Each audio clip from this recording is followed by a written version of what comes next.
I started these ramps from seed by just dropping the seed into disturbed ground. And hey, some animal must have brought this down here.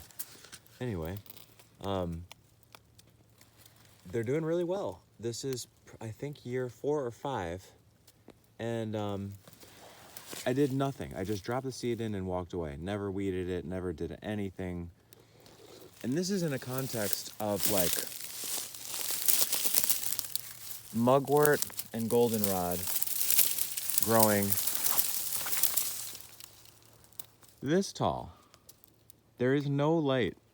I mean, wow, that's ridiculous. That's 6.5 feet tall.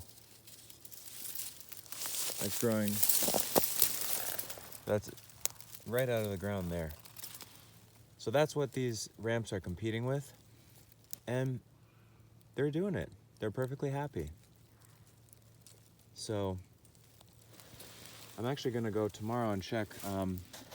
We have this patch in the woods where my wife and daughter and I, we go and throw ramp seeds there every year. And in the woods with the leaves, the ramp seeds are like little, like BBs. They're like perfectly spherical almost. And over the winter, they just drop through the leaves and get into the soil and germinate. And there's nothing more that needs to be done, really. It takes a little bit more time, but you can just throw the seeds anywhere as long as you know where you're throwing them, and they'll eventually come up and you start your own patch. Incredibly, I mean, this blew me away when I found these, because this is in 6-foot tall goldenrod and mugwort. Look at the weed competition. This isn't a particularly wet area, but it doesn't dry out like droughty either, so, but it works.